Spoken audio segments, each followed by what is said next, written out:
question's for you as you're running for our 3rd Congressional District. This question's about the priorities and initiatives as a congressman. Your campaign focuses on restoring common sense Republican values and addressing the issues you see as critical to the district.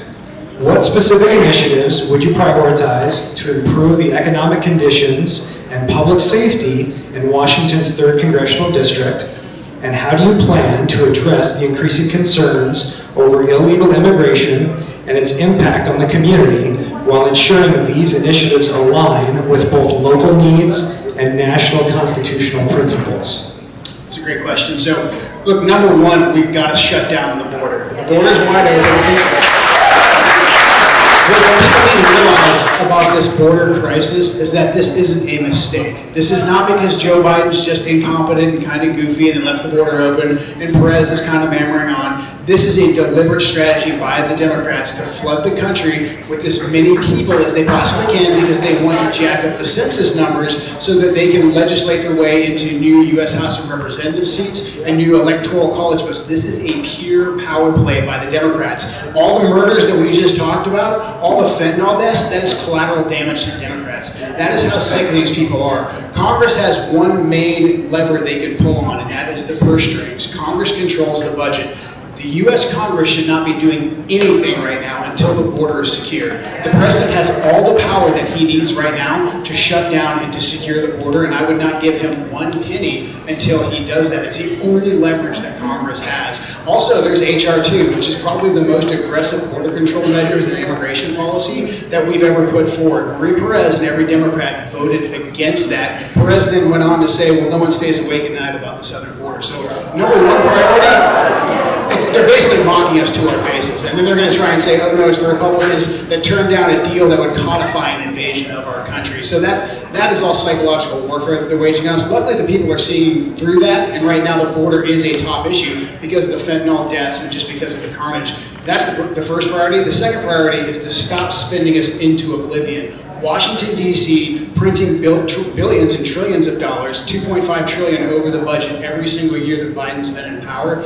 That is what's driving the cycle of inflation. The war on U.S. energy, that's driving the cycle of inflation. So it's very simple. Congress has to do some very hard things, and that's going to be cuts across the board, balance the budget, pass individual appropriations bills, stop this nonsense with omnibuses where they jam all the appropriations bills together and it runs up the debt. No one reads the bill, they pass it in the dead of night. That's got to end. We've got to get back to prioritizing American citizens, being good stewards of the taxpayer dollars. We don't need to raise people's taxes. We're overtaxed enough as it is, but we need to stop the money printing and demand that our government stop worrying about every other country in the world and putting our country last. Secure our own borders.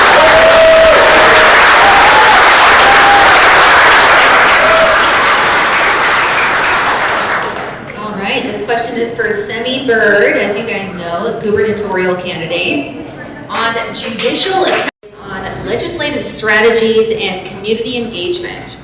Joe, given your experience as a foreign policy advisor and your stance on reducing federal spending, what legislative strategies would you implement to balance fiscal responsibility with the need for essential community services? How do you intend to foster direct engagement with your constituents, ensuring transparency and responsiveness, particularly in the context of continuous issues like border security, election integrity, and federal funding for local projects? Awesome. So the way you engage and stay connected is by doing events like this. I mean, my campaign last time and this time we did, I think we're close to 400 in-person town halls. I see a lot of familiar faces here. So if you come to one of my town halls, you know you can ask me any question, and I'm going to continue to do that while I'm in Congress because I'm accountable to you guys, not to the people in Washington, D.C. first and foremost.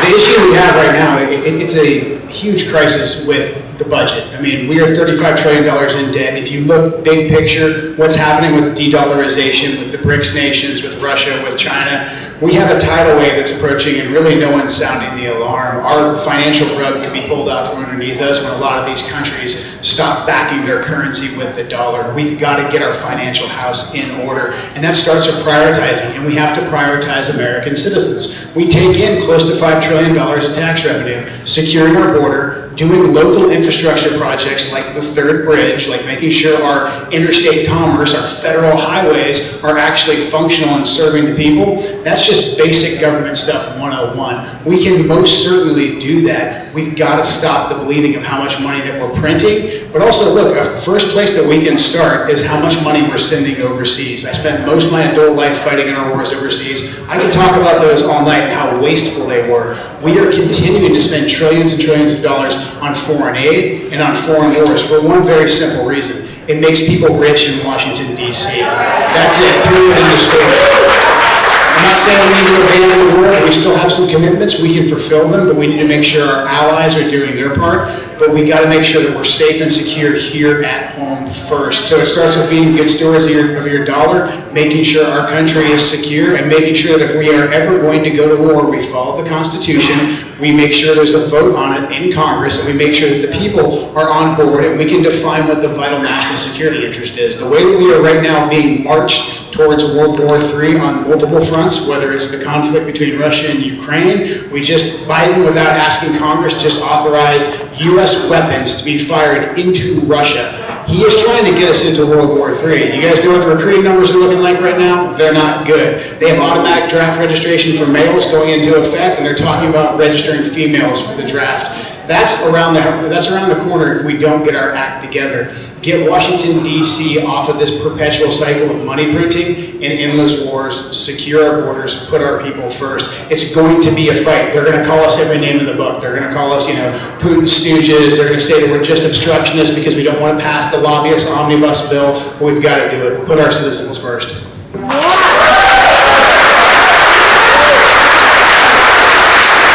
Here, 2 minutes. This is on the topic of the southern border. So Joe, you have been to the southern border, and what did you see? How is it impacting our 3rd Congressional District? And what should be done about illegal immigration? And what has your opponent, Marie Perez, done on illegal immigration? I'll start with the last part there. Marie Perez is executing Joe Biden's open border plan. This is not incompetence. She voted against H.R. 2. Everything else since then has been pure performance. The bill that she proposed that she's going to talk about, it allocated $0 for the border. When D.C. cares about something, they fund it. There was no money in there. There was just words. And it left the asylum loophole open. So I've been down to the border twice. And I'll tell you that the big takeaways is that we are being invaded. When you hear 12 million, that's an estimate. I've probably seen thousands of people cross the border in the couple days I've spent down there. I think we have no idea. But the majority of people that are coming here, they're coming because Biden said, number one, the border's open. Number two, he provided a pathway to citizenship for these people. And we continue to give people amnesty. It's just happened the other day. 500,000 amnesty visas are being given, and these people now have a pathway to citizenship. So we are incentivizing people to come over here illegally. When Biden took office, he got rid of Trump's Remain in Mexico policy, but that really just created the demand for people to run out, cross the border, and seek first contact with the Border Patrol. That's why when you see the scenes from the border, very few of these people are actually trying to evade and sneak into the country. They're trying to run to the first Border Patrol person they can find and say, hey, I'm here for amnesty. They all know exactly what to say. The Democrats designed it that way. We can immediately tell whoever is in the White House, and I pray it's President Trump because we won't need to remind him. We're going to support him. I think it's going to be Donald Trump, but we need to support him and say, hey, get the military down to the border, finish the wall, because the wall will stop the fentanyl from coming through. I went down to the San Diego border because when I talked to law enforcement here in the district, I've done ride-alongs pretty much in all of our county, and they all said, hey, we've got a fentanyl problem that's killing our citizens. It's coming up the I-5 corridor from the San Diego crossing. When I went down there, I saw, hey, there's the illegal immigrants that are coming across, but then at night, there's also, the Border Patrol is distracted with those that are claiming amnesty, there's people bringing the fentanyl in through the gaps in the border. Finish the wall, get the military down there, mass deportations, cut off any ability that people have to make money here legally. A lot of them will self-deport. Dictate that our federal government stops chasing down grandmothers that were somewhere near the Capitol on January 6th and start going after the terrorists.